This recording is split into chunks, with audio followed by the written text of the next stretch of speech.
आचार्यजिन शासनोन्नतिकरा पूजा उपाध्यायका श्री सिद्धांत सुपाठका मुनिवरा रत्नत्रयाराधका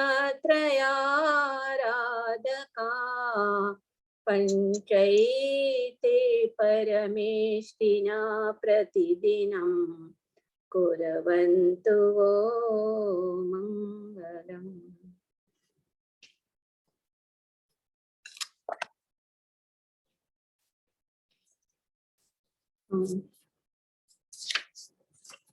आत्मसिद्धि शास्त्रनी स्तुतिथी स्टार्ट करशु।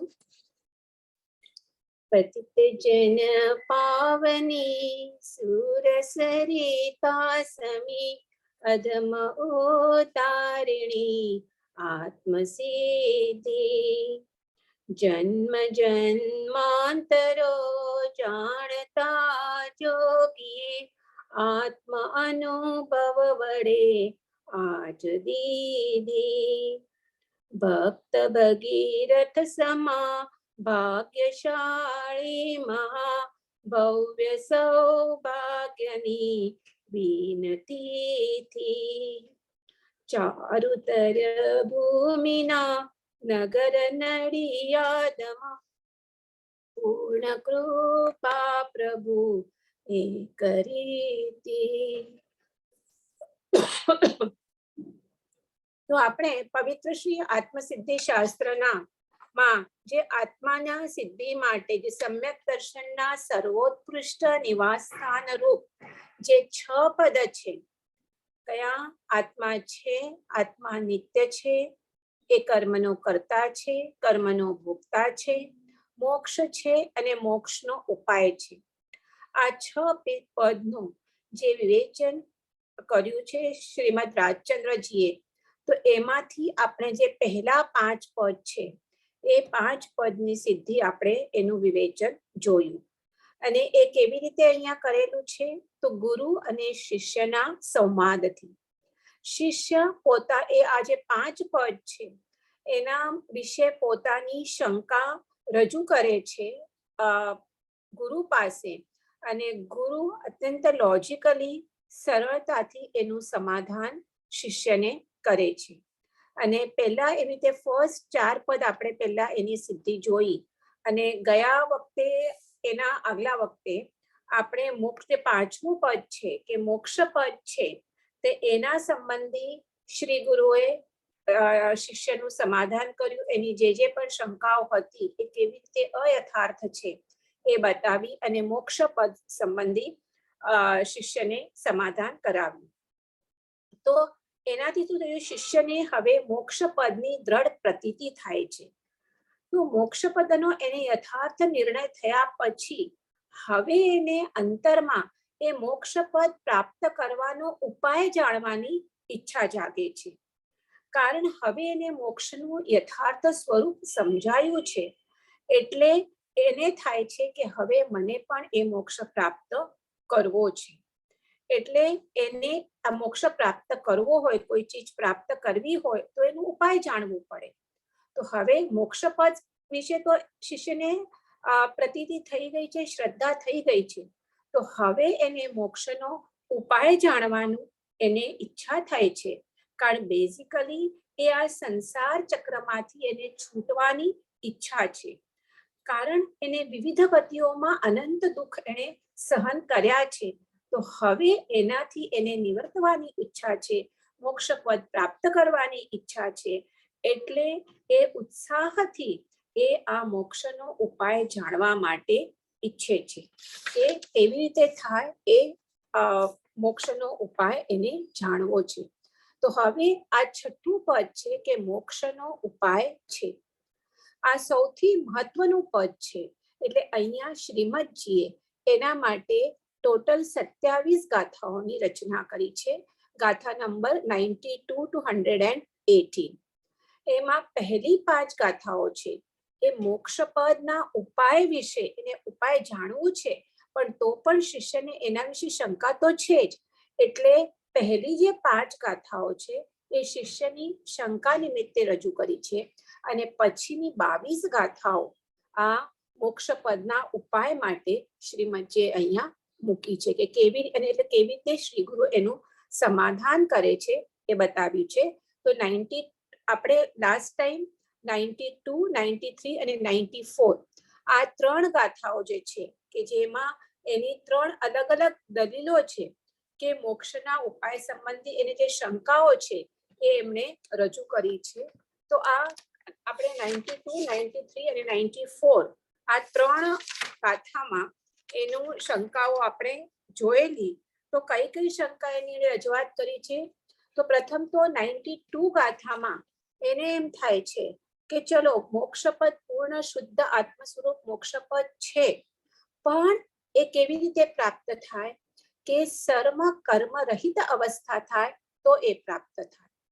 પરંતુ આપણે ખબર છે કે આપણે દરેક સમયમાં કર્મો બાંધતા હોઈએ છીએ અને અનંત કાળમાં જીવે અનંત કર્મો બાંધ્યા છે. તો હવે આ જે મનુષ્ય ભાવ છે જેમાં આપણને આ કર્મ રહિત અવસ્થા મોક્ષ આપણને કેવળ મનુષ્ય ભાવમાં જ થવાનું છે.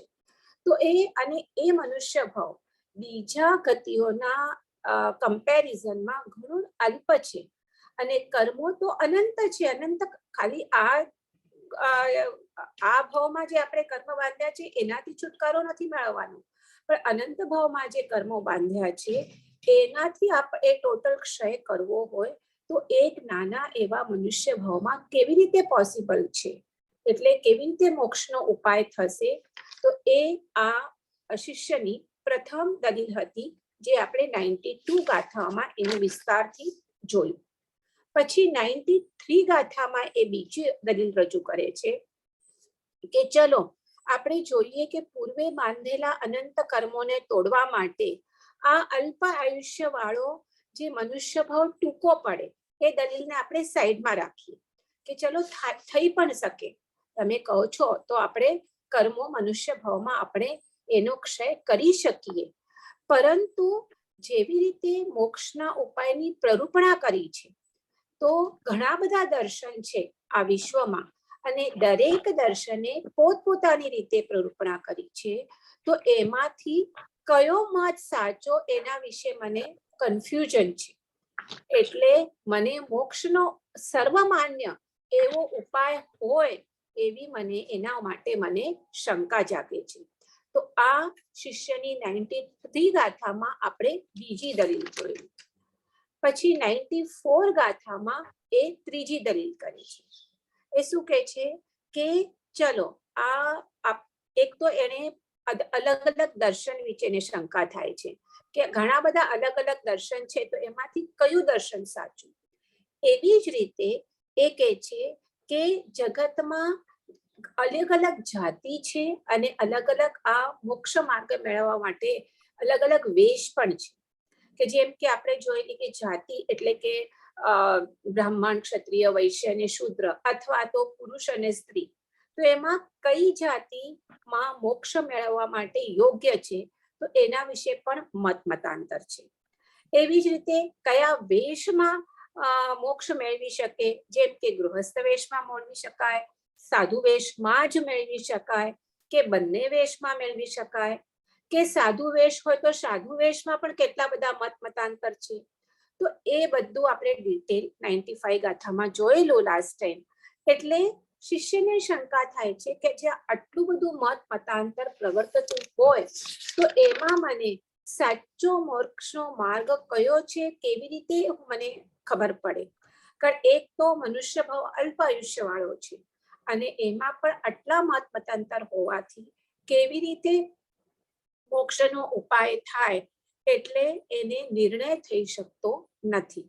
અને તેથી હવે આ 90 કઈ ગાથા છે 95 અને 96 ગાથા એના જે એને જે મનમાં શંકા આવે છે એના વિશે કે આટલા બધા મતાંતરમાં મોક્ષનો સર્વમાન્ય ઉપાય કેવી રીતે મળે, તો એના વિશે આ ગાથા 95 નંબર છે એ આપણે પહેલા જોઈએ. જોજો તમારી પાસે હોય તો. ગાથા નંબર 95. તેથી એમ જણાય છે મળે ન મોક્ષ ઉપાય, જીવાદી જાણ્યા તણો શો ઉપકાર જ થાય. અર્થ વાંચું છું. તેથી એમ જણાય છે કે મોક્ષનો ઉપાય પ્રાપ્ત થઈ શકે એમ નથી, માટે જીવાદનું સ્વરૂપ જાણવાથી પણ શું ઉપકાર થાય? અર્થાત જે પદને અર્થે જાણવા જોઈએ તે પદનો ઉપાય પ્રાપ્ત થવો અશક્ય દેખાય છે.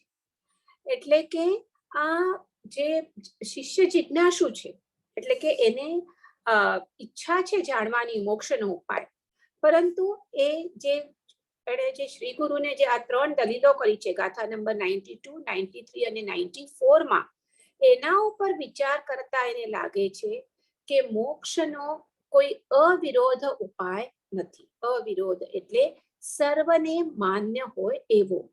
કારણ મોક્ષનો ઉપાય તો બધા બતાવે છે, પણ બધા પોતપોતાની રીતે બતાવે છે. અને શિષ્યને કેવો જોઈએ છે? અવિરોધ ઉપાય જોઈએ છે. એટલે એવો એને કોઈ ઉપાય દેખાતો નથી, કારણ જુદા જુદા ધર્મમત, પંથ, સંપ્રદાય બધા મોક્ષના જુદા જુદા ઉપાય બતાવે છે. એટલે કે મોક્ષના ઉપાયમાં એને વિભિન્નતા દેખાય છે. એટલે એક કોઈ સર્વમાન્ય ઉપાય એવો શિષ્યને જણાતું નથી. એટલે એને એમ થાય છે કે જો ખરેખર મોક્ષનો કોઈ સુનિશ્ચિત અને એવો કાર્યકારી ઉપાય જો મળે તો ઠીક છે, અને જો એવો ઉપાય ન હોય તો આટલી વારથી જે આપણે પ્રથમ 5 પદ જે આત્માના અસ્તિત્વ સંબંધી વગેરે જે આપણે ચર્ચા કરી, એનું તમે મને શ્રદ્ધા કરાવી, પ્રતીતિ કરાવી, એનું જ્ઞાન કરાવ્યું, તો એનું જ્ઞાન ઉપકારક ન થઈ શકે. કારણ કે જીવાદિનું જે સ્વરૂપ છે એ આપણે જોયું. શું સ્વરૂપ છે? કે એ જીવનું અસ્તિત્વ છે, એનું નિત્યત્વ છે. એટલે આ આપણે જે બધું કરતા ભોગતા આ બધું જે જોયું, એ આપણે શેના માટે જોયું? આજે 5 પદ. Because finally we have to reach two that છઠ્ઠું પદ કે મોક્ષનો ઉપાય છે. તો એનું પ્રયોજન જ એ હતું કે મોક્ષ પ્રાપ્તિ કરવાનું. પણ જો મોક્ષ પ્રાપ્તિ માટે કોઈ અવિરોધ સર્વમાન્ય એવો ઉપાય ન હોય, અર્થાત કે જો મોક્ષ પ્રાપ્તિ ન થઈ શકે, તો પછી એ કે છે આ બધું જાણવાનું વ્યર્થ છે, જે 5 પદ જાણ્યું છે. હવે કારણ અહીંયા એને શિષ્યએ જે પ્રથમ 5 પદની જે ચર્ચા કરી છે, એ ચર્ચા છે, રાઈટ? શિષ્ય પોતાની શંકા રજૂ કરે છે અને શ્રી ગુરુ એનો ઉત્તર આપે છે. એટલે ઇટ્સ અ ચર્ચા. પણ તે એ ચર્ચા એને કરી છે એ વાદ વિવાદ કરવા માટે નથી કરી. ઘણી વખત ચર્ચા just for the sec of the arguments we do it. પણ અહીંયા તો એ ખરેખર જિજ્ઞાસુ શિષ્ય છે, એને મોક્ષ પ્રાપ્તિ માટે એ ચર્ચા કરી છે.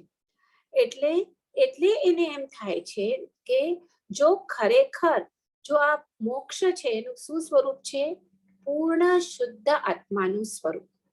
તો એવું જો મોક્ષને પ્રાપ્ત કરવાનો જો કોઈ અર્થ ઉપાય ન હોય, તો આવી રીતે આત્માના જે પ્રથમ 5 પદ જે જાણ્યા છે એ જાણવાનો કોઈ ઉપાય, એટલે એ બધું એને નિરર્થક લાગે છે.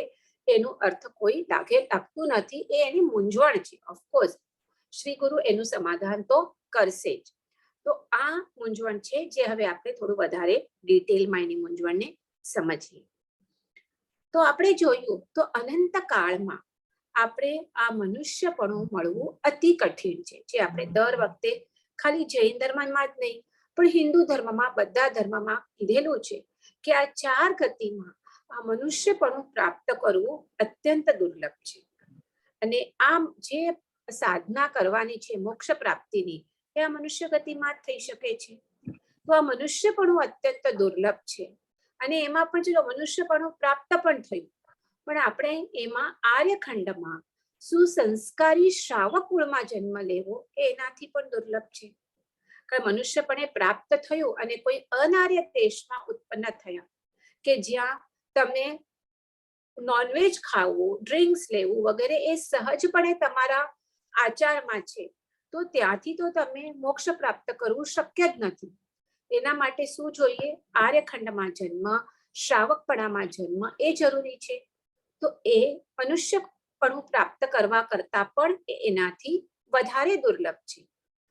પછી એ પણ પ્રાપ્ત થયું. આપણે આપણામાંથી ઘણા આપણે બધા જે આપણે જે છીએ, આપણે જે કુળમાં છીએ, બધા આપણે શ્રાવક આર્યખંડમાં જન્મ્યા છીએ, સારા ઉચ્ચ કુળમાં જૈન કુળમાં જન્મ્યા છીએ.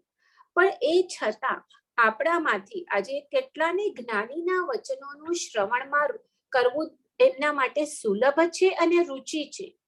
એટલે અહીંયા કે છે કે આર્યખંડમાં સુસંસ્કારી શ્રાવક કુળમાં જન્મ મળ્યા પછી પણ જ્ઞાનીના વચનોનું શ્રવણ મળવું એ મહાદુર્લભ કીધું છે. ખ્યાલ આવે છે ને? અને પછી સાંભળ્યા પછી એનું બુદ્ધિમાં ગ્રહણ થવું એ એના કરતા પણ દુર્લભ છે. કે તમે સાંભળ્યું, ઘણા સાંભળે છે પણ શું થાય છે, એનું જે ગ્રહણ થવું જોઈએ એ થતું નથી. કારણ શું કામ? કારણ તમે શ્રવણ કરો, એ ગ્રહણ કરો અને પછી એના ઉપર મનન ચિંતન કરો તો એક તત્વ અને ચિંતન કરી અને તત્વનો નિર્ણય કરવો તો તમે મોક્ષ પ્રાપ્તિ માટે આગળ વધી શકો. તો એ જે શ્રવણ ગ્રહણ પછી ચિંતન મનન એ જે કરી અને અંતરમાં મંથન કરવું અને તત્વનો નિર્ણય કરવો એ મહા દુર્લભ કીધું છે. અને અનંત કાળથી જીવને આ બધું મળ્યું છે પણ તત્વ નિર્ણય સુધી એ પહોંચ્યો નથી. કારણ એટલે જ્યાં સુધી યથાર્થ સમજણ ન આવે ત્યાં સુધી એ તરફની રુચિ ઉત્પન્ન થતી નથી. એટલે સૌથી પ્રથમ તો વસ્તુનું જેવું સ્વરૂપ છે એ યથાર્થપણે જાણી અને પછી એના ઉપર શ્રદ્ધાન કરવું એ અત્યંત આવશ્યક છે. કારણ મેન અહીંયા શું છે કે તત્વ નિર્ણય કરવો એ આત્માર્થી જીવનું મુખ્ય કર્તવ્ય છે અને એના માટે જ આપણે પુરુષાર્થ કરવાનો છે. તો જેને એકચ્યુઅલી પોતાનું સ્વકલ્યાણ કરવું છે, આત્મકલ્યાણ કરવું છે, એવો મુમુક્ષુ જીવ શું કરશે? તત્વ નિર્ણય માટે પુરુષાર્થ કરે છે. અને એનું એક જ લક્ષ્ય હોય છે કે કેવી રીતે મારી વાસનાઓ છે, વિકારો છે અને તૃષ્ણાઓ છે એનાથી હું મુક્ત થાઉં. કારણ એનું જે સર્વ જ્ઞાન પ્રાપ્તિ એ કરે છે એનું એકમાત્ર લક્ષ્ય માત્ર મોક્ષ પ્રાપ્તિનો હોય છે. અને એ લક્ષ્ય સિદ્ધ કરવા માટે આ જ્ઞાનીના વચનોનું શ્રવણ, પછી વાંચન, પૃચ્છના, ચર્ચા વગેરે કરે છે. મુમુક્ષુ જીવ હોય એ જ્ઞાનીનો ઉપદેશ સાંભળે છે, યાદ રાખે છે અને એના ઉપર વિચાર કરે છે અને એ વિચાર કરી એના આધારે તત્વ નિર્ણય કરે છે. તો આ બધી એની જે જ્ઞાન પ્રવૃત્તિ છે એ આ જ્ઞાન મેળવી અને બીજા દર્શન સાથે વાદ વિવાદ કરવા કે એનું ખંડન મંડન કરવા માટે નહીં. એના માટે આ જ્ઞાન પ્રવૃત્તિ નથી કરતો કે તમે તમારા દર્શનનું પ્રોપર જ્ઞાન મેળવી અને પછી બીજા દર્શન સાથે એની સાથે ખંડન મંડન કરવા માટે એ નથી કરતો, પરંતુ પોતાના આત્મ વિકાસ માટે એ કરે છે. એટલે એ કહે છે કે હા, મારો બૌદ્ધિક વિકાસ જરૂરી છે, ડેફિનેટલી જરૂરી છે, પરંતુ એ બૌદ્ધિક વિકાસ છે એ સર્વોપરી નથી. એટલે માત્ર બૌદ્ધિક વિકાસથી અહીંયા સંતોષ માનવાનું નથી. કારણ એને સમજાયું છે કે મારા આત્મકલ્યાણ માટે આધ્યાત્મિક ચેતનાનો વિકાસ જ મહત્વનો છે. જ્યાં સુધી એ નથી થતું ત્યાં સુધી જીવનનો પરમ લક્ષ્ય, પરમ સાધ્ય જે છે એ ઉપલબ્ધ થતું નથી. કારણ બૌદ્ધિક વિકાસ કેવી રીતે થાય કે જે આપણા 8 કર્મ છે એમાં જે જ્ઞાનાવર્ણીય કર્મ છે એનો ક્ષયોક્ષમ જેટલો વધુ હશે એટલો બૌદ્ધિક વિકાસ થશે. પણ અહીંયા જો આપણે સ્પિરિચ્યુઅલી આગળ વધવું હોય તો એના માટે તો આધ્યાત્મિક ચેતનાનો વિકાસ જરૂરી છે. અને એ આ જ્ઞાનાવર્ણીય કર્મના ક્ષયોક્ષમથી નહીં થાય, પણ મોહનીય કર્મ જે છે એનો વિલય સાથે આનો સંબંધ છે. શેનો? આધ્યાત્મિક ચેતનાનો વિકાસ. તો જ્યારે આ મોહનીય કર્મ ઉપશાંત થાય છે અથવા તો ક્ષીણ થાય છે, આપણે ગુણસ્થાનકમાં જોયું છે કે જ્યારે જીવની જ્યારે પોતાના એક એક ગુણસ્થાનક આગળ વધે છે ત્યારે એટલે એની જે ભૂમિકા છે તો ત્યારે એ મોહનીય કર્મને કાં તો દબાવતો આગળ થાય, દબાવતો એટલે ઉપશાંત કરતો, અને કાં તો એનો ક્ષય કરતા કરતા એ આગળ થાય છે. તો અહીંયા કે છે કે મોહનીય કર્મ દબાવતો એટલે કાં તો ઉપશાંત થતો અને કાં તો ક્ષીણ જ્યારે થાય છે ત્યારે આધ્યાત્મિક ચેતનાનો વિકાસ થાય છે. તો અહીંયા બુદ્ધિના વિકાસને ના નથી પાડી, એ સારું જ છે, ખોટું નથી, પણ એ જો બૌદ્ધિક વિકાસ થાય છે એનો ઉપયોગ આધ્યાત્મિક વિકાસના અર્થે કરવામાં આવે તો તે આધ્યાત્મિક વિકાસમાં એ બૌદ્ધિક વિકાસ સહાયકારી બની શકે છે.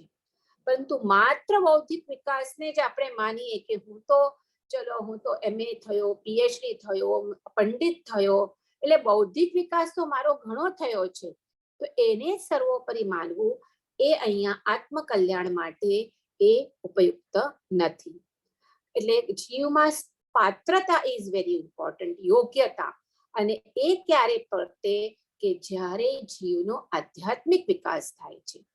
એના માટે વૈરાગ્ય આદિ ગુણો કેળવવાના છે કે જેનાથી ચિત્ત શુદ્ધિ અને જીવન શુદ્ધિ થઈ હોય તો જ એની જ્ઞાન પ્રવૃત્તિ સાર્થક થાય છે.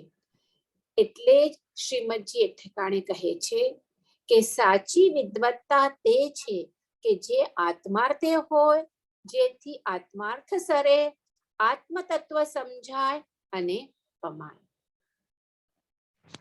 હવે આપણે જૈન શાસ્ત્રો અનુસાર જોઈએ તો આધ્યાત્મિક ક્ષેત્રે આપણે ખ્યાલ છે સમ્યક દર્શનના 5 પદ આપેલા છે. તમને પ્રાપ્ત કરવું હોય તો કઈ ચીજ તમારા લાઈફમાં જોઈએ? તો શમ, સંવેગ, નિર્વેદ, અનુકંપા અને આસ્થા. તો અહીંયા આસ્થાયુક્ત તત્વ ચર્ચા કે તત્વ અધ્યયન એ જ ઉપયોગી મનાય છે. આ 5 ગુણો જ ઇમ્પોર્ટન્ટ છે આધ્યાત્મિક ક્ષેત્રે વિકાસ કરવા માટે. ઇવન આપણે વેદાંત ગ્રંથો જોઈએ તો એમાં પણ સાધન ચતુષ્ટય બતાવી છે. ચતુષ્ટય એટલે 4 ચીજો બતાવી છે. કઈ? વિવેક, વૈરાગ્ય, ષટ સંપત્તિ અને મુમુક્ષુતા. આ 4 ચીજ બતાવી છે. એમાં ષટ સંપત્તિમાં આ જે આપણા શ્રમ વગેરે આવે છે શ્રમ, દમ, ઉપરતિ, તિતિક્ષા અને શ્રદ્ધા. તો વેદાંતમાં પણ આ ચતુષ્ટય બતાવી લે છે આધ્યાત્મિક વિકાસ માટે. એટલે તત્વ નિર્ણય ઇઝ ઇમ્પોર્ટન્ટ અને એના માટે જીવે પોતાની પાત્રતા કેળવવાની છે. અને જ્યાં સુધી પણ એ પાત્રતા કેળવવા માટે, જ્યાં સુધી તમને સંસારના બધા પ્રસંગો, સંસારની બધી ચીજો, જ્યાં સુધી એમાં તમને ઇન્ટરેસ્ટ છે, એમાં વહાલપ લાગતી હોય, એવી જ રીતે તીવ્ર વિષયાસક્તિ વર્તતી હોય, જે વિષયો છે પંચેન્દ્રિયોના એને મેળવવાની તીવ્ર તમને ઈચ્છા હોય, આરંભ પરિગ્રહનું અલ્પત્વ ન થયું હોય ત્યાં સુધી પાત્રતા કેળવાતી નથી. એના માટે આ બધી ચીજો જરૂરી છે. આરંભ પરિગ્રહનું અલ્પત્વ કરવું, વિષયાસક્તિ ઓછી કરવી, આ બધા ચીજનું હવે એમાં એના માટે પાત્રતા કેળવવા માટે આ બધી ચીજો જરૂરી છે. અને એના માટે એ કરવા માટે શું કરવાનું છે જીવને?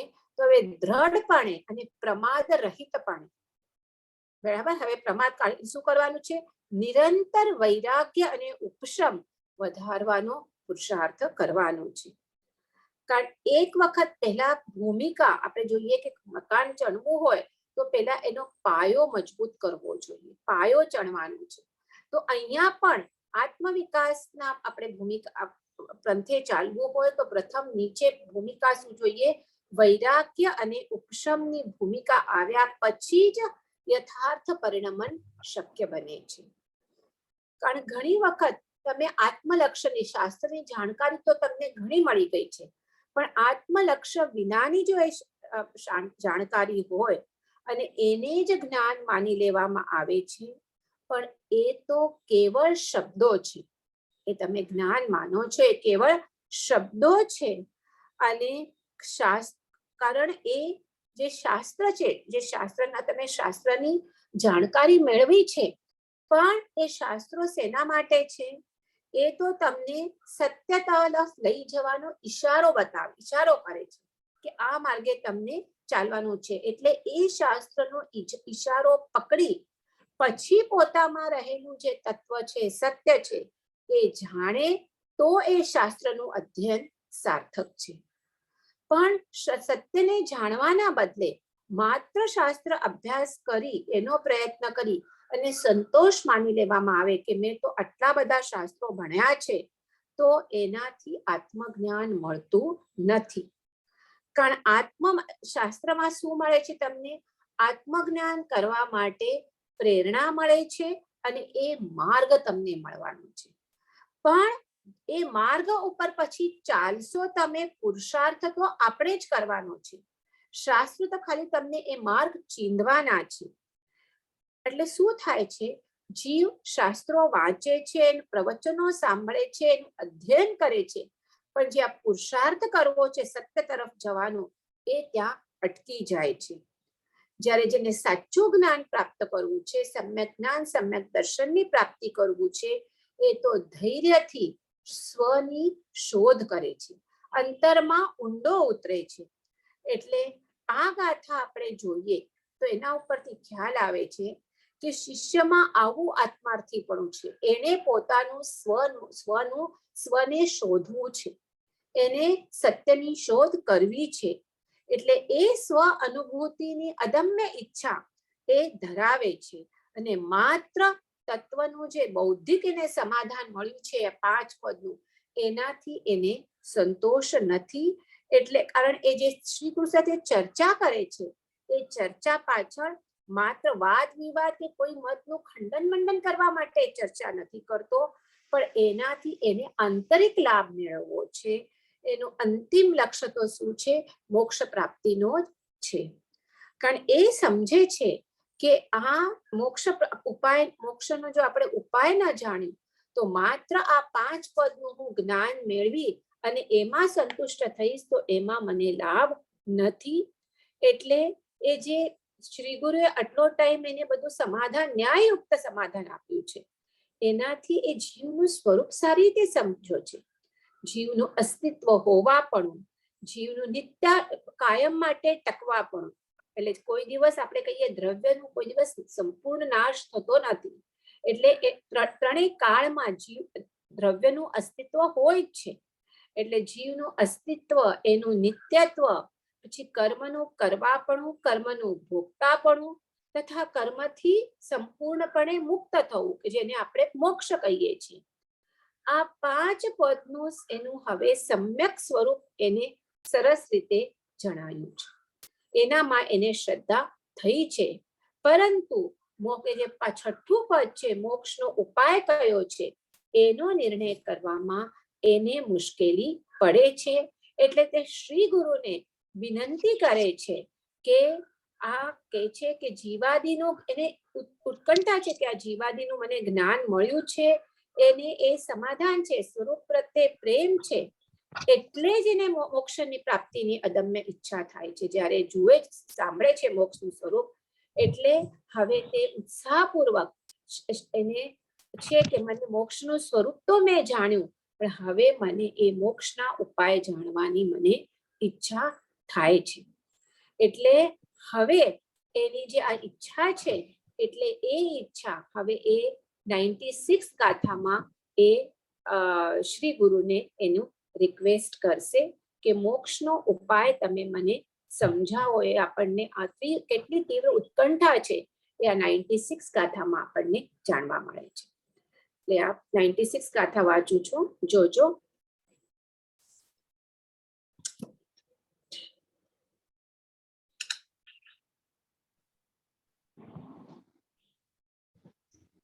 પાંચે ઉત્તરથી થયું સમાધાન સર્વાંગ, સમજુ મોક્ષ ઉપાય તો ઉદય સદભાગ્ય. અર્થ: આપે 5 ઉત્તર કહ્યા, તેથી સર્વાંગ એટલે બધી રીતે મારી શંકાનું સમાધાન થયું છે. પણ જો મોક્ષનો ઉપાય સમજુ તો સદભાગ્યનો ઉદય થાય. અત્રે ઉદય ઉદય બે વાર શબ્દ છે. જે આપણે બીજી લાઈન છે એમાં શું છે? સમજવું મોક્ષ ઉપાય તો ઉદય ઉદય સદભાગ્ય. એટલે આ બે વાર શબ્દ છે એ 5 ઉત્તરના સમાધાનથી થયેલી મોક્ષ પદની જિજ્ઞાસાનું તીવ્રપણું દર્શાવે છે. આ બે વખત ઉદય ઉદય શબ્દ છે એ. હવે એનો આપણે ભાવાર્થ જોઈએ કે જેને પોતાનું ખરેખર આત્મકલ્યાણ કરવું હોય, એવી તીવ્ર જિજ્ઞાસા વર્તી હોય, એવા જીવની પાત્રતા કેવી હોય, એનો વ્યવહાર કેવો હોય, એના લક્ષણ કેવા હોય, એ આ ગાથાથી જણાય છે. શિષ્ય પ્રથમ 5 પદ મને સમજાયા છે એ સ્વીકારે છે, અથવા જ કહે છે કે 5 ઉત્તરથી થયું સમાધાન સર્વા, અને હવે એ મોક્ષનો ઉપાય સમજવાની ઈચ્છા અહીંયા દર્શાવે છે. કારણ જે શિષ્યને આત્માના સ્વરૂપ સંબંધી જે શંકાઓ હતી તે આત્માના પ્રથમ 5 પદથી આપણે સમજ્યા.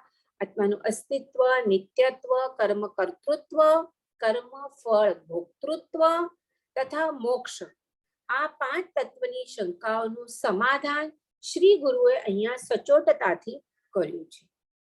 અને શિષ્યને એની અંતરથી દ્રઢ પ્રતીતિ પણ થઈ. એટલે શ્રી ગુરુ દ્વારા કરાયેલ ન્યાયયુક્ત સમાધાનના કારણે હવે શિષ્યને એમ થાય છે કે મોક્ષના ઉપાય સંબંધી શંકાનું સમાધાન પણ અવશ્ય થશે. કે શ્રી ગુરુએ આટલા 5 મારી શંકાઓનું સમાધાન કર્યું, તો હવે જે મને છઠ્ઠી જે મોક્ષના ઉપાય સંબંધી શંકાઓ છે, જે આપણે લાસ્ટ 3 ગાથાઓમાં જોઈ, તો એ અવશ્ય શ્રી ગુરુ એનું સમાધાન કરશે અને મોક્ષનો અવિરોધ ઉપાય, એટલે કે સર્વ માન્ય એવો ઉપાય અવશ્ય પ્રાપ્ત થશે. એવી શ્રી ગુરુને હવે શિષ્યને શ્રી ગુરુ પ્રત્યે શ્રદ્ધા વર્તે છે.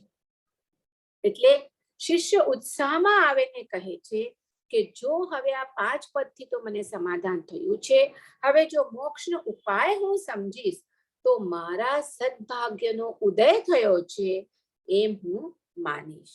એટલે ગાથામાં પ્રથમ અહીંયા 2 વખત ઉદય ઉદય શબ્દનો પ્રયોગ થયો છે. એટલે સેના માટે કે તેનાથી શિષ્યની જે શું કહેવાય જિજ્ઞાસા છે મોક્ષ પ્રાપ્તિનો ઉપાય જાણવાથી, એ કેટલી પ્રબળ ઈચ્છા છે એનું આપણને જ્ઞાન અહીંયા થાય છે. હવે એનો જે વિશેષાર્થ છે એ આપણે જોઈએ. હવે જે જ્ઞાન પ્રાપ્તિ છે તો એની અહીંયા 4 ભૂમિકાઓ શાસ્ત્રમાં બતાવી છે. કઈ કઈ છે? પ્રથમ ભૂમિકા છે એમાં જીવને સંસારની નિસ્સારતા સમજાય છે. નિસ્સારતા એટલે હવે આ સંસારમાં ઇન્ટરેસ્ટ લેવા જેવું કશું નથી. નિસ્સાર એટલે સાર નથી.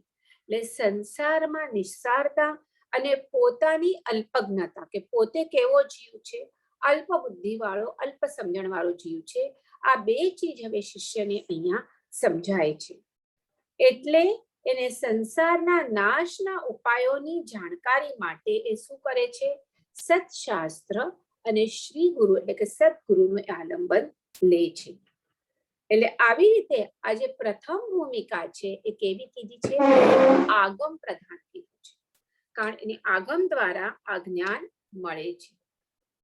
એટલે હવે જ્ઞાનની બીજી ભૂમિકામાં એ જ્ઞાની ગુરુનો સત્સંગ સદાચારમાં પ્રવૃત્તિ કરે છે, શ્રવણ કરે છે, સાથે વાંચન પણ કરે છે અને સાથે ચિંતન મનન પણ એનું હોય છે.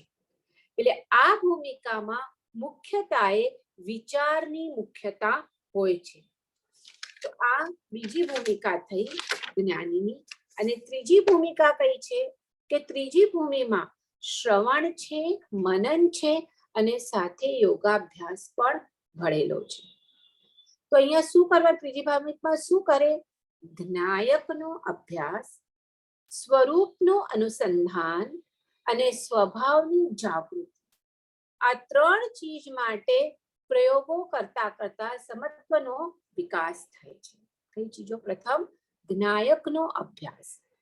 જ્ઞાયક એટલે હું માત્ર જાણવા હું માત્ર જાણવાનું જ કાર્ય કરી શકું છું. જાણવું એટલો જ મારો સ્વભાવ છે. હું જે બધામાં કરું છું કે હું આ કર્યું, આ ભોગવ્યું, તો એ કર્તૃત્વ ભોક્તૃત્વ મારો સ્વભાવ નથી. મારો સ્વભાવ માત્ર જ્ઞાયક છે. તો અહીંયા આ જ્ઞાયકનો અભ્યાસ, સ્વરૂપનું અનુસંધાન પોતાના સ્વરૂપના, અને સ્વભાવની જાગૃતિ, કે આપણો જે સ્વભાવ છે કેવો છે, શુદ્ધ છે, બુદ્ધ છે, ચૈતન્ય ઘન છે. કેવો છે આ આત્મા? તો પ્યોર, પાવરફુલ, પીસફુલ, નો સંકલ્પ વિકલ્પ, બ્લિસફુલ, એવો આ આત્મા છે. તો એવા આત્માનું આપણે, એના સાથે આપણે આપણો નાતો છોડી અને આપણે વિભાવ પ્રત્યે વધારે અટકી જાય છે. એટલે અહીંયા કહે છે કે સ્વભાવની જાગૃતિ ઇઝ ઓલ્સો વેરી ઇમ્પોર્ટન્ટ. તો આવી રીતે જ્ઞાયકનો અભ્યાસ, સ્વરૂપનું અનુસંધાન અને સ્વભાવની જાગૃતિ માટે પ્રયોગો કરતા કરતા સંકલ્પ વિકલ્પની મંદતા થતી જાય છે. હવે અશુભ ભાવ મંદ પડે છે અને કર્મકૃત, આ જ્યારે તમે આ આગળ જાઓ, આવી રીતે સમત્વનો વિકાસ થતો જાય, સંકલ્પ વિકલ્પની મંદતા થતી જાય, તો ત્યારે શું થાય? અશુભ ભાવ તમારો મંદ પડે. અને જે બંને કર્મકૃત વ્યક્તિત્વ છે એ સાથેનો પોતાનો એકતા રૂપ અહમ યોગળતો જાય છે. એટલે કર્મકૃત વ્યક્તિત્વ એટલે આ હમણાં હું મનુષ્ય દેહમાં, સ્ત્રી દેહમાં હું જન્મી છું, એ બીકોઝ ઓફ મારું આ નામ કર્મના લીધે આ મારું ઉદયમાં આવેલું છે. તો એ મારું શું છે? કર્મકૃત વ્યક્તિત્વ છે. તો અને એમાં જ હું અહમ માનું છું કે હું એટલે આ જ છું. પૂર્વે આપણે અનેક અલગ અલગ આપણે શરીરો લીધા છે, છોડ્યા છે, લીધા છે, છોડ્યા છે, અનંત ભાવથી એ ચાલુ રહે છે. પણ રાઈટ નાઉ આપણે અહમ ભાવ, કે આપણે કહીએ એકાકાર ભાવ, આપણને શેમાં રહે છે?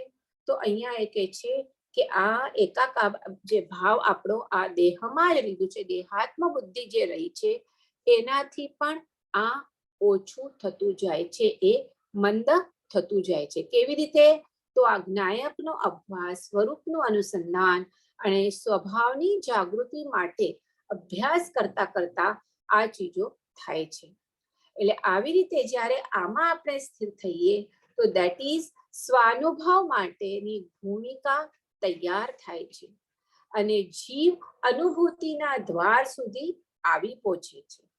તો આવી રીતે આગળ વધતા વધતા જ્ઞાનની ચોથી ભૂમિકામાં આત્માનું એલાન થાય છે. અને શું કરે છે? શુભાશુભ ભાવથી ઉઠી ઉપર ઉઠે છે. એને ખબર છે કે શુભ કે અશુભ બંને આપણે ભાવ કરશું તો મને મોક્ષ પ્રાપ્તિ થવાની નથી. એટલે આ શું કરે છે? આમ એ શુભાશુભ ભાવથી ઉપર ઉઠી એ શુદ્ધ ભાવમાં સ્થિત થાય છે. એટલે આમ જ્ઞાન પ્રાપ્તિના કર્મમાં પ્રથમ શ્રાવણ આપણે જોઈએ તો આમાં જ્ઞાન પ્રાપ્તિ જો આપણે જોયું, પ્રથમ ભૂમિકા, બીજી ભૂમિકા, ત્રીજી ભૂમિકા, તો આપણે ત્રીજી ભૂમિકા સુધી અહીંયા પહોંચ્યા. તો પ્રથમ આપણે શું કહીએ? પ્રથમ ભૂમિકામાં પ્રથમ શ્રવણ અને વાંચન દ્વારા આત્માનું પરોક્ષ જ્ઞાન પ્રાપ્ત થાય છે. પરોક્ષ એટલે ડાયરેક્ટ આત્માથી નહીં, ઇન્દ્રિયોથી આપણે આ બધું જ્ઞાન પ્રાપ્ત થાય છે. એટલે શ્રવણ કરવું, ચિંતન કરવું વગેરે ઇન્દ્રિયો દ્વારા આપણે કરીએ છીએ. તો એ પ્રથમ ભૂમિકા થઈ. પછી એના ચિંતન મનન દ્વારા એનો દ્રઢ નિર્ણય થાય છે. પરંતુ આ ભૂમિકા પણ કેવી છે? હજી બૌદ્ધિક સ્વરની છે. કેવળ બૌદ્ધિક નિર્ણય કરવાથી આત્મસિદ્ધિ અહીંયા થતી, કાર્ય સિદ્ધિ થતી નથી. કે સ્વના સાક્ષાત્કાર માટે, સ્વની અનુભૂતિ માટે એનાથી પણ આગળ વધવાનું છે. સિદ્ધાંતને ભૌતિક રીતે બધા સમજો, તમે યોગ્ય રીતે સમજો અને પછી પ્રયોગો દ્વારા એ જીવનમાં ઉતારવાના છે. અને એના માટે યોગાભ્યાસ અને અંતર્મુખી વિતરાગી સાધના દ્વારા જ શું થાય છે? ચિત્તની નિર્મળતા પ્રાપ્ત થાય છે. અને ચિત્તની નિર્મળતા પ્રાપ્ત થતા એકાગ્રપણાની કેળવણી અને આત્મતત્વનું પ્રત્યક્ષ જ્ઞાન પ્રાપ્ત થાય છે. પણ હમણાં આપણે જે જ્ઞાન છે આ ક્ષેત્રમાં આ કાળમાં શું છે, મતિ જ્ઞાન અને શ્રુત જ્ઞાન, આ બે જ જ્ઞાનો છે. અને એ પણ આપણે કહીએ તો એ પ્રત્યક્ષ નથી, એ શું છે, પરોક્ષ ગામ છે. પણ અહીંયા આપણે શું કરવાનું છે, આત્મતત્વનું પ્રત્યક્ષ જ્ઞાન પ્રાપ્ત કરવાનું છે. એટલે પ્રસ્તુત ગાથામાં શિષ્ય કહે છે કે પોતાને જે શંકાઓ થઈ હતી એના શ્રી ગુરુએ આપેલા સમાધાન દ્વારા શું થાય છે, એને 5 પદની સિદ્ધિ થાય છે. કયા 5 પદ? આત્માના અસ્તિત્વ વિશે, પછી એનું અચ્છા અહીંયા 4 જ હમણાં લીધેલા છે. તો આત્માના અસ્તિત્વ વિશે, તેનું ત્રિકાળ ટકવાપણું એટલે કે તેનું નિત્યત્વ, તેના કર્મ કરવાપણું અને તેના કર્મફળ ભોગવવા વિશે, તથા 5મું પદ કર્મથી સર્વથા નિવૃત્ત થવા માંડે, આ 5 પદ વિશે એને દ્રઢ શ્રદ્ધા થઈ છે, કોઈ વિકલ્પ રહેતો નથી. એટલે 5મું પદ છે, મોક્ષ પદની શ્રદ્ધા થતા મોક્ષ પદની પ્રાપ્તિ માટે અચૂક ઉપાય જણાવવા માટે શિષ્ય શ્રીગુરુને વિનંતી કરે છે કે અહીંયા આ 5 પદનું મને સમાધાન થયું છે, હવે આ 5મું પદ એટલે મોક્ષ કેવી રીતે પ્રાપ્ત કરવો એનો મને ઉપાય દર્શાવો. એટલે એ શ્રી ગુરુને વિનંતી કરે છે. અને એનું રીઝન શું છે? કારણ એને હવે મોક્ષનો યથાર્થ મહિમા જાગ્યો છે. એટલે મોક્ષના ઉપાયની પ્રાપ્તિ માટે એને અદમ્ય તાલાવલી અને તીવ્ર ઝૂરણા વર્તે છે. એટલે શિષ્યની શ્રી ગુરુ પાસેથી એના ઉપર શ્રી ગુરુ પાસે ઉપર એટલી શ્રદ્ધા છે અને પોતે મોક્ષ પ્રાપ્ત કરવાની એને તાલાવેલી છે. અને એ મોક્ષ પ્રાપ્તિ કરવાની તાલાવેલી માટે એને મોક્ષનો ઉપાય જાણવા માટે એ તત્પર છે. અને એ એટલું બધું તત્પર થઈ ગયો છે એની ઈચ્છા મોક્ષનો ઉપાય જાણવા માટે કે એ ઉલ્લાસમાં આવીને કહે છે કે જો શ્રી ગુરુ દ્વારા મને મોક્ષનો ઉપાય યથાર્થપણે સમજાય અને એની નિશંક પ્રતુતિ જો મને અનુભવાશે, શું થશે? મોક્ષનો ઉપાય શિષ્યને કહે છે કે જો મને યથાર્થપણે સમજાશે અને એની નિશંક પ્રતીતિ થશે તો હું મારા સદભાગ્યનો ઉદય થયેલો માનીશ. કેટલો ઉત્સાહ છે એને કે મને 5 પદ વિશે તો હવે શ્રદ્ધા થઈ છે, પણ હવે જે ફાઇનલ પદ છે તો એના વિશે જો મને નિશંક પ્રતીતિ થશે તો હું મારા સદભાગ્યનો ઉદય થયેલો માનીશ. અને એટલે એને અંતરમાં એવી ખુશાલી થાય છે કે વ્યક્ત કરતા ઉદય એ શબ્દ અહીંયા 2 વાર મૂકેલો છે. એટલે આ રીતે પુનરુચ્ચારણ આપણે ક્યારે કરવું? જ્યારે એ વસ્તુને આપણને વધારે આના પર સ્ટ્રેસ એટલે કરીને આપણને કેવું હોય તો આપણે એ વાત પુનરુચ્ચાર કરીએ. તો અહીંયા એ પોતાના ભાગ્યનો ઉદય માને છે કે જો મને મોક્ષનો ઉપાય જણાશે તો હું મારા ભાગ્યનો ઉદય માનીશ. એટલે આવી રીતે શ્રીમદજી આ ગાથા દ્વારા સુશિષ્ય, અહીંયા શિષ્ય પર સુશિષ્ય કે એ કેવો છે, સુશિષ્ય છે એની સત્પાત્રતા અહીંયા દર્શાવી છે. કારણ સુશિષ્યને મોક્ષ પ્રાપ્તિની એવી તરસ લાગી છે કે એના માટે અન્ય દરેક ચીજ એના માટે ગૌણ થઈ જાય છે. જ્યારે બાહ્ય દ્રષ્ટિ જીવ હોય એ શું હોય, ભલે ખાલી વાચન કરતો હોય વગેરે બધું કરતો હોય, પણ એને હજી 5 ઇન્દ્રિયોના વિષયોમાં લક્ષ્મી અધિકારમાં મોહ હોય છે.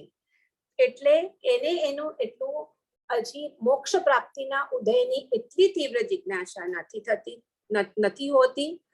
પણ અહીંયા આ જે અહીંયા સુશિષ્ય છે એને આત્માર્થી રીત છે, એને મોક્ષમાં રુચિ હોવાથી એને આ બધું લક્ષ્મી, દેહ, અધિકાર, એ સ્ત્રી, પુત્ર એ બધા વાતોમાં એને રસ પડતો નથી.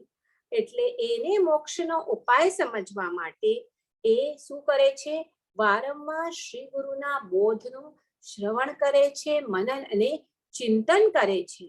અને એ વિચારે છે કે આત્મકલ્યાણનો માર્ગ બતાવનાર શ્રી ગુરુનો અત્યંત દુર્લભ એવો સમાગમ મને મળ્યો છે. પણ માર્ગ કોણ બતાવશે? જે પોતે પામ્યા છે એવા શ્રી ગુરુ જ એને બતાવી શકશે. જે પોતે પામ્યા નથી અને માત્ર શ્રવણ કરાવે છે, એટલે માત્ર શાસ્ત્રની વાતો કરે છે, એ મને નહીં સમજાવી શકે. પણ જે પોતે જ એની સ્વ અનુભૂતિ કરી છે એવા શ્રી ગુરુનો મને સમાગમ, અને કેવો અત્યંત દુર્લભ સમાગમ મળ્યો છે. અને એમાં પણ જો એમનો સમાગમ મળી અને આ ભવબંધનમાંથી મુક્ત થવાનો જો મને ઉપાય મળે તો એના જેવો મારું સૌભાગ્ય શું હોય. એટલે આમ પોતાના આત્મકલ્યાણનો ઈચ્છતો શિષ્ય અહીંયા મોક્ષના ઉપાયના સમજણથી પોતાના ભાગ્યનું, અહીંયા સદભાગ્યનું ઉદય થયો એમ અહીંયા માને છે. તો આવી રીતે અહીંયા આ 5 ગાથાઓમાં શું બતાવ્યું છે? આ આપણે જોયું તો પહેલા તો આ 3 દલીલો બતાવી કે મોક્ષનો ઉપાય કે કેવી રીતે હોઈ શકે, અને પછી એ કહે છે જો મને ખરેખર મોક્ષનો ઉપાય મને જાણવા મળે, એટલે પહેલી 3 ગાથાઓ 92, 93 અને 94 એને શું થાય છે? આ બધા વિકલ્પ આવે છે કે આટલા બધા કર્મ કેવી રીતે મારા મનુષ્ય ભાવમાં ક્ષય થાય, પછી જો સપોઝ થઈ પણ શકે તો કયા જાતિમાં, કયા વેશમાં વગેરે, કયા દર્શનમાં એક્ઝેક્ટ સર્વમાન્ય એવો ઉપાય હશે. તો એના માટે એ નિશ્ચંક થઈ શકતો નથી, અને પ્રથમ એ પોતાની મૂંઝવણ શ્રી ગુરુ પાસે રજૂ કરે છે. અને એવું પણ કહે છે કે જો મને એનો ઉપાય જો નથી જ મળવાનો, જો મોક્ષનો ઉપાય જાણવો છે પણ જો સર્વમાન્ય ઉપાય ન જ મને, તો પછી આ પહેલા 5 પદનું બધું એનું જ્ઞાન થવું એ બધું નિરર્થક છે, જે આ 95th ગાથામાં એ વ્યક્ત કરે છે. અને સાથે સાથે 96 ગાથામાં એ પણ કહે છે પણ જો મને એ ઉપાય મળે તો હું મારા જેવો સદભાગ્ય ઓર બીજો કોઈ નહીં હોય. તો એવી રીતે આ 5 ગાથાઓમાં એને આપણું આખું એનું વિવેચન કરેલું છે. હવે આ 5 પદના આમાં જે બતાવ્યું છે, આ 5 પદના સમાધાનથી એને હવે મોક્ષ પ્રાપ્તિનો જે ઉપાય જાણવાની અને એની યથાર્થ ખાલી જાણવાની પણ નહીં, જાણી અને યથાર્થપણે એને પોતાના આચરણમાં મૂકવાની એને તાલાવલી જાગી છે. હવે શ્રી ગુરુ પણ એ સમજે છે કે આ શિષ્ય કેવો છે? સુપાત્ર છે. એટલે એ પણ આ શિષ્યની ભાવનાનો યોગ્ય પ્રતિસાદ એને આપે છે.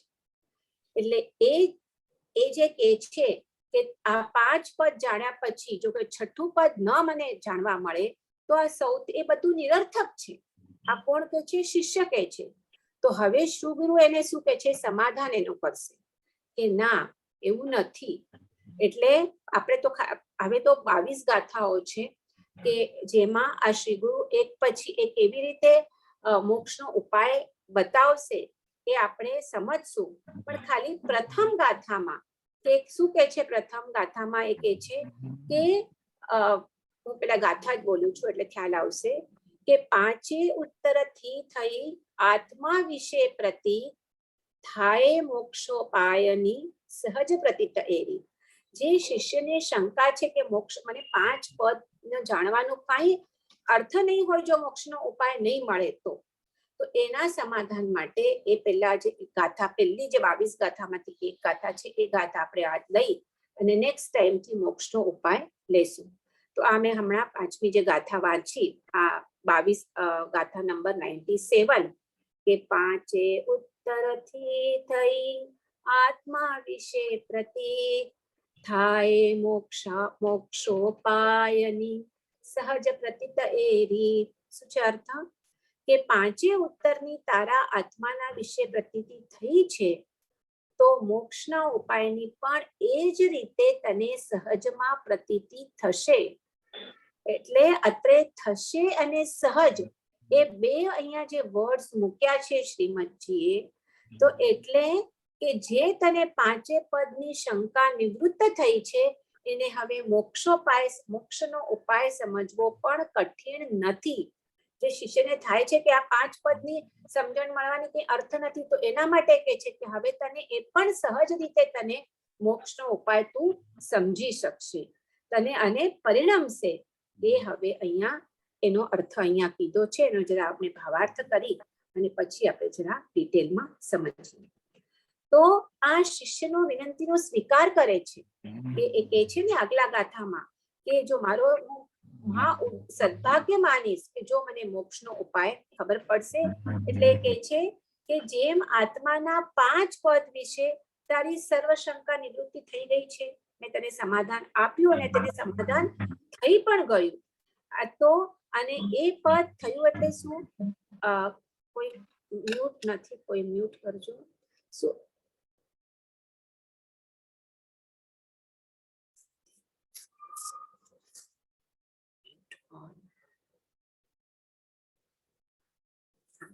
તો અહીંયા શ્રી ગુરુ એને આશીર્વાદ આપતા કહે છે કે જેમ આત્માના 5 પદ વિશે તને શું થયું? તને શંકા નિવૃત્તિ થઈ અને એ 5 પદ સાચા છે, ન્યાયયુક્ત છે અને સંદેહ રહિત છે એવો તને નિશ્ચય થયો છે. કયા પદ છે? આત્મા છે તે નિત્ય છે, કર્મનો કર્તા છે એટલે કર્મનો ભોગતા છે અને મોક્ષ છે. આ 5 પદ વિશે તને નિશ્ચિતપણે પ્રતીતિ થઈ છે. એમ જ આ જે 6થું પદ તને જે જાણવું છે કે મોક્ષનો ઉપાય છે, તે એમ 6થા પદની પણ તને સરળતાથી એની પ્રતીતિ થઈ શકશે. એટલે આ ગાથામાં એવા વર્ડ્સ પણ જુઓ આપણે શ્રીમદજી કેટલા અપ્રોપ્રિએટ વર્ડ યુઝ કર્યા છે. અહીંયા શું કીધું છે? સહજ શબ્દનો પ્રયોગ કર્યો છે કે થાશે મોક્ષાપાયની સહજ પ્રતીતયેરી, એટલે કે તને સરળતાથી એ મોક્ષનો ઉપાય તું જાણતી શકશે, કે એ જાણવા માટે તને બહુ શ્રમ નહીં પડે, તું સહજતાથી એ મોક્ષનો ઉપાય જાણી શકીશ. હવે એ જ આપણે થોડુંક ડિટેલમાં આનું સમજીએ કે શિષ્યને આત્મકલ્યાણની ઈચ્છા જાગી છે. એટલે એને અંતરમાં જે ઉઠેલા 6 પદ વિશે જે 6 શંકાઓ છે એનું એ અહીંયા આ આત્મસિદ્ધિ શાસ્ત્રમાં એ શ્રી ગુરુ પાસે એનું સમાધાન ઈચ્છે છે. અને શ્રી ગુરુ પણ જે એને સમાધાન કરે છે, એટલે પ્રથમ 5 જે પદ મળ્યા જ એને સમાધાન થાય છે, એના ઉપર એ હવે વિવેકપૂર્વક અને શાંત ભાવે એ વિચાર કરે છે કે મને આ 5 પદની તો પ્રોપર મને સમાધાન થયું છે, તો આ એના પર શાંત ભાવે વિચાર કરતા હવે એનું શ્રદ્ધા થાય છે કે આ બરાબર છે આ 5 પદ, અને દ્રઢતાપૂર્વક એની પ્રતીતિ કરે છે. પણ શું થાય છે? અનંતકાળમાં આ જ્યારે 5 પદના આત્માનું અસ્તિત્વ, નિત્યત્વ, કર્મનું કર્તૃત્વ, કર્મ ફળ ભોક્તૃત્વ અને મોક્ષ છે, એ જે એને સમજણપૂર્વક શ્રદ્ધા પ્રગટે છે, એનું જે એને તત્વ નિર્ણય થાય છે, તો અનંતકાળથી જે એને સમજાયું ન હતું એ હવે અહીંયા સમજાયું છે. એટલે હવે એ જોઈ અને જે શ્રી ગુરુ હોય છે એનું અંતઃકરણ પણ પ્રસન્ન થાય છે. જ્યારે કોઈ ગુરુ પોતાને શિષ્યને કોઈ જ્ઞાન આપે અને એ શિષ્ય સારી રીતે ગ્રહણ કરે તો ડેફિનેટલી ગુરુને પણ પ્રસન્નતા થાય ને કે જે મેં એને જ્ઞાન હું આપું છું એ બહુ સરસ રીતે એ ગ્રહણ કરી રહ્યો છે. એટલે એ પણ પ્રસન્ન થાય છે કે આ શિષ્ય કેવો છે? પાત્રતા વાળો છે, સત્પાત્રી જીવો છે. એટલે જે કારણ એને જુએ છે કે હવે મેં આ 5 પદનું જે એને સમાધાન આપ્યું છે એનાથી શિષ્યને અત્યંત હવે એકદમ નિશંકતા થઈ છે કે એને પણ થાય છે શ્રી ગુરુને કે આ જીવ કેવો છે? આ ભવ્ય જીવ છે. ભવ્ય જીવ એટલે ખ્યાલ છે ને, ભવ્ય અને અભવ્ય 2 પ્રકારના જીવો બતાવ્યા છે શાસ્ત્રમાં. આજે બીજા જાતિ ભવ્યને ભણવું છે, પણ જસ્ટ શોર્ટમાં કહું તો ભવ્ય જીવ એટલે જેનો મોક્ષ પોસિબલ છે, જેને સમ્યક દર્શન થઈ શકે છે, અને એને મોક્ષ પણ ઘણા જીવો એવા છે કે અભવ્ય છે કે જેનો કોઈ કાળે મોક્ષ પોસિબલ જ નથી, એને અભવ્ય જીવો કહેવાય છે. હવે એ કેવી રીતે શું કામ એ બધું નથી ખબર, પણ શાસ્ત્રમાં એનું દૃષ્ટાંત આપે છે કે એ કેવી રીતે થઈ શકે. તો અહીંયા કહે છે કે આપણે જ્યારે મગ હોય, હા, આપણે મગ ચોડાવીએ તો એમાં અમુક મગ હોય, કોયડા શું કહેવાય એને, તો એને તમે ગમે એટલું બાફો પણ એ કોઈ દિવસ એ મગ ચડવાનું જ નથી. તો એવી રીતે અમુક જીવો છે એ એવા અભવ્ય હોય છે કે એમનું ક્યારે પણ મોક્ષ ન થાય. એ નવ ગ્રૈવેક સુધી પહોંચે પણ એનાથી ઉપર ન જઈ શકે. તો હવે આ શ્રી ગુરુની આની પાત્રતા જોઈને ખાતરી થાય છે કે આ જીવ કેવો છે, આ ભવ્ય જીવ છે, એની કાળલબ્ધિ પાકી છે. એટલે હવે એને આત્મજ્ઞાન પ્રાપ્ત કરવા માટે પણ એની બધા સમવાય હોય અલગ, તો એ કાળ પણ હવે એનો પાક્યો છે. એનો કષાય પણ હવે મંદ કષાય થયો છે અને એને માત્ર હવે મોક્ષની અભિલાષા જ છે. આ બધી પાત્રતા શ્રી ગુરુ એ જુએ છે.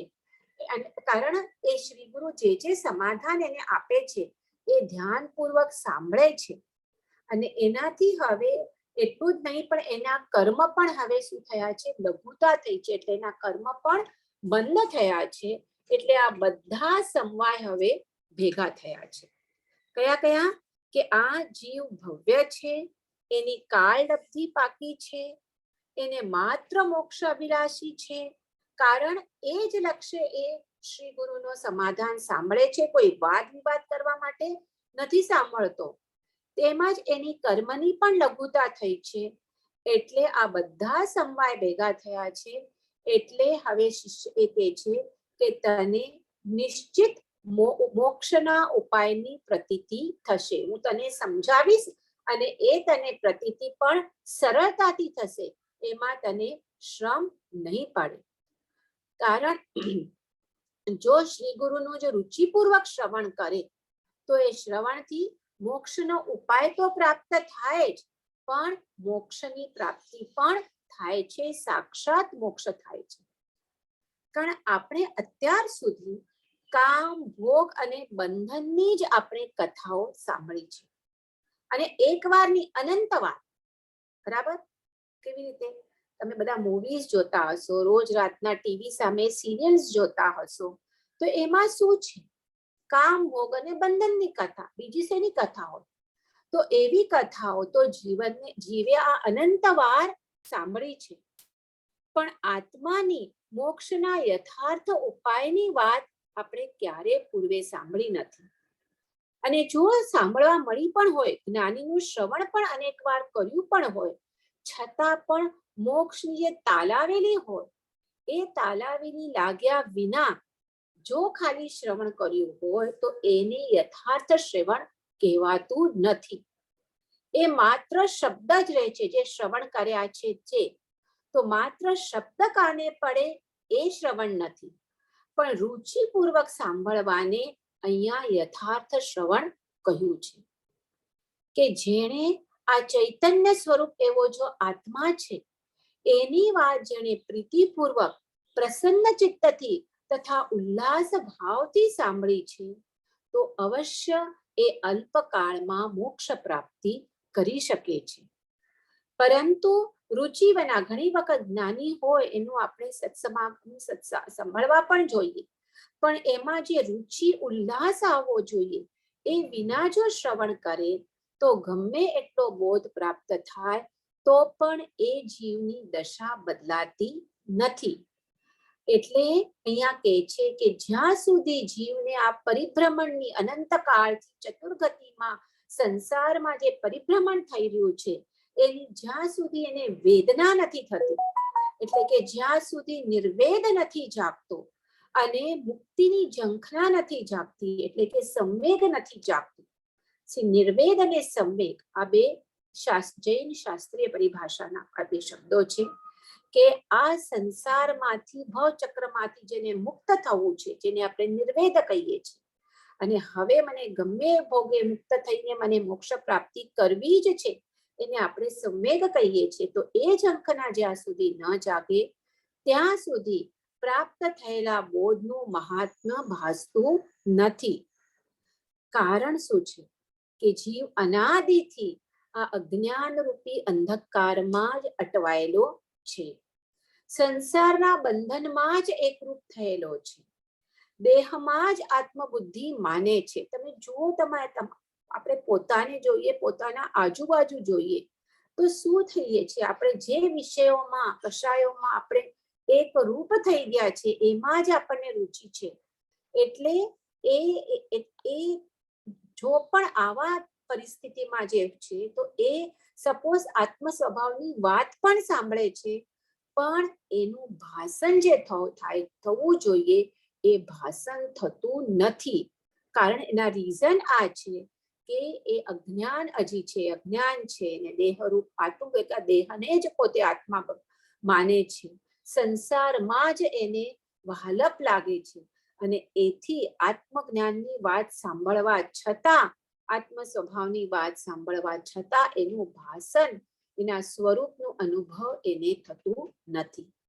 તો જે જીવને સ્વરૂપનો અનુભવ કરવો છે એ વિષય કશાઓ, ઘર ધંધાનો પાપ રસ છોડી, વિકથા છોડી અને હોશે હોશે શ્રી ગુરુ પાસે જઈ એ આત્માની કથા સાંભળે છે. અને જે મોક્ષનો ખરેખર અભિલાષી જીવ છે એ જાણે છે કે જો વારંવાર હું સ્વરૂપની ભાવના ભાવીશ, જો એનું જ ગોલન કરીશ તો જ સ્વરૂપ તરફ પ્રયાણ કરી શકીશ. એથી એ અત્યંત રુચિપૂર્વક સદગુરુ જે બોધ આપે છે એનું શ્રવણ કરે છે. એટલે આવી રીતે જે જીવ તીવ્ર ઉત્કંઠાપૂર્વક પોતાના ઉપયોગને જ્ઞાની પુરુષમાં બોધમાં લીન કરે છે, એટલે કે એકાગ્ર કરે છે, તેને પોતાના ઉપયોગને જ્ઞાની પુરુષ જ્યારે બોધ આપે છે એમાં એકાગ્ર કરે છે પોતાના ઉપયોગને, તો એ જીવ જરૂર આત્માની પ્રતીતિ તથા એમાં લીનતા પ્રાપ્ત કરી શકે છે. એટલે કે મોક્ષનો ઉપાય પણ પ્રાપ્ત કરી શકે છે, અને એ ઉપાય પર આગળ ચાલી પુરુષાર્થ કરી મોક્ષ પ્રાપ્તિ પણ એ પ્રાપ્ત કરી શકે છે. એટલે આત્માર્થી જે જીવ છે, આપણે આત્માર્થીના લક્ષણો જોયા પહેલા, એને સ્વરૂપની સમજણ પ્રાપ્ત થઈ હોવાથી એને નિજાત્મ સ્વરૂપનો મહિમા વર્તે છે કે કેવું મારું નિજ આત્માનું, એટલે કે પોતાના સ્વ આત્માનું કેવું મહિમાવંત સ્વરૂપ છે. એટલે એને પર પદાર્થોમાં એને રુચિ રહેતી નથી, એ અનુકૂળ સંયોગોની ઈચ્છા પણ એને રહેતી નથી. એને તો માત્ર ઈચ્છા છે, એક જ લક્ષ્ય છે, સ્વનો અનુભવ કરવો. એટલે આ જે જીવ છે, શિષ્ય છે, એમાં એવી પાત્રતા પ્રગતિ છે જે શ્રી ગુરુ અનુભવે છે. એટલે આ ગાથામાં શ્રી ગુરુએ શિષ્યની પાત્રતાનો સ્વીકાર કર્યો છે એ પ્રકટ થાય છે. જેવી રીતે કહે છે કે તને શું થયું છે, તેને પાંચે ઉત્તરથી થઈ તને આત્મા વિશે પ્રતીત, તો તને હવે મોક્ષ પાયની પણ સહજ રીતે તને એની પ્રતીતિ થશે. You don't worry. કારણ કે શિષ્યને શુદ્ધાત્માની પ્રાપ્તિની તાલાવીની જાગી છે. આ સંસારના અનંતકાળના પરિભ્રમણથી એને છૂટવું છે, તેથી એ મુક્તિનો ઉપાય જાણવા માંગે છે. એટલે તે શ્રી ગુરુને પૂછે છે કે યથાર્થ મોક્ષ માર્ગ શું છે, એનું સ્વરૂપ શું છે. એટલે આત્માર્થી શિષ્યને મોક્ષના ઉપાય સમજવાની આ ઉત્સાહ જોઈ અને શ્રી ગુરુ એને આશીર્વાદ આપે છે કે 5 પદની તને જેમ પ્રતીતિ થઈ છે એવી જ રીતે મોક્ષના ઉપાયની પણ પ્રતીતિ તને સહજતાથી થશે. તો અહીંયા આવી રીતે આપણે મેં એટલે બીજા ગાથા સાથે આ એક ગાથા લઈ લીધી, એકચ્યુઅલી 22 ગાથાની. કારણ હવે શું ઉપાય છે એ હવે નેક્સ્ટ ટાઈમથી શ્રી ગુરુ એક એક ગાથામાં બતાવતા જશે કે જે ઉપાય સર્વમાન્ય છે, સર્વ જાતિને, સર્વ દર્શનને, સર્વ આ ઉપાયને માન્ય કરશે, કોઈ એને નિગેટ નહીં કરી શકે એવો અવિરોધ સર્વમાન્ય એવો મોક્ષનો ઉપાય નેક્સ્ટ ટાઈમથી શ્રી ગુરુ આ યોગ્યતા યુક્ત સત્પાત્ર એવા શિષ્યને બતાવશે.